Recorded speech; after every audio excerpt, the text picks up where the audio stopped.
Hello, I am Pep, and this is a Pep Talk. Today, we're going to talk about theming your games.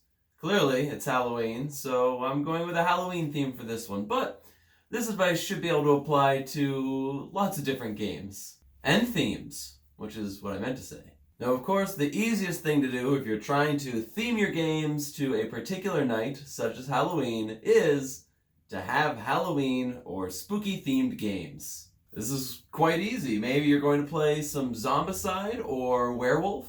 Those would very much fit the theme. Maybe you have some other horror themed game that you enjoy. That's perfect. But this isn't just some regular Thursday. This is Halloween. So spook it up a little extra. Have some decorations around the house. Maybe play the game by candlelight, like this video. Have some snack and candy nearby. Maybe get everyone to dress up, either with the themes of the kind of game you're playing, or just dress up as because it's Halloween in general. But we're not done yet. It's not that simple. Something else I think you can do is specifically try to find a way to play the game in an extra thematic way. Like with Halloween, for example, Ultimate Werewolf could be played with a few more of the monster rolls to really get that extra little bit of spooky in. Make sure to play with the vampire or the thing that bumps in the night.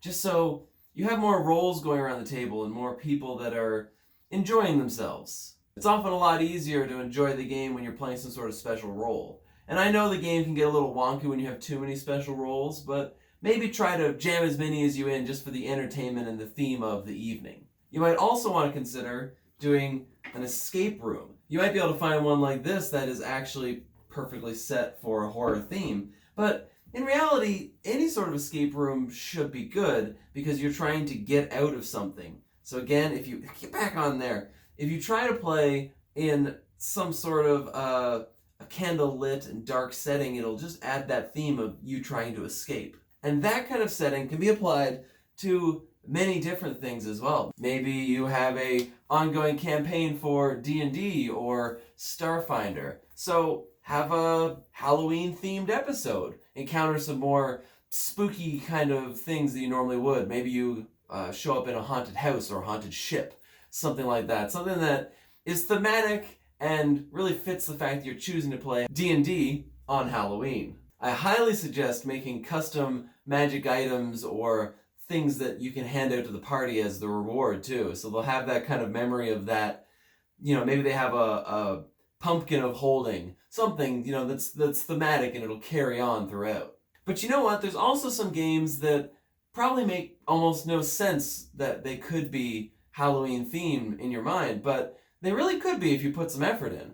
One of the great examples would be Codenames. A lot of people love Codenames. A lot of people play Codenames. But you probably think, other than setting up candles, you can't really make it Halloween themed, right?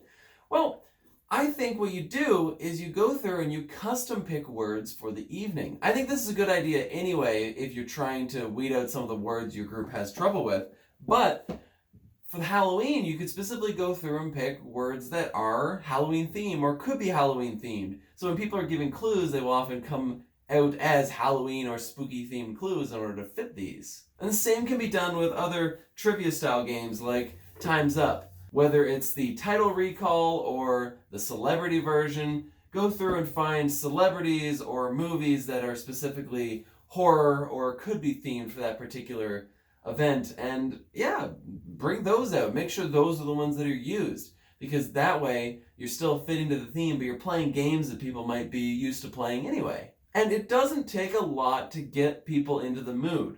I have 4 candles lit here, and suddenly it's a spooky mood going on with the lights turned out. And it's plenty of light in order to see. There is the risk of setting fire to myself, which I'm being very careful not to do, but that's something that, isn't too big of a deal when there's a bunch of people to pay attention. So if you're going to host some sort of game night on an event like Halloween, just, do what you can. Throw a few little things together to kind of spice it up and add a little bit of mood, and I'm sure most of the people who will show up will be appreciative of it. That's why I'm dressed up, because I'm heading off to a game night of my own. And so with that, this has been my pep talk. If you have any questions, comments, or even want to leave some suggestions for other holidays and how you can theme your games to them, leave them in the comments down below, and I'll definitely take a look at them later. Of Christmas, of course, is another big one, and I've actually done a D&D session kind of planned around Christmas. It didn't work out though, so it's still hidden in a box somewhere with all the items from it. Someday. Anyway, thanks for watching and have a spooky night.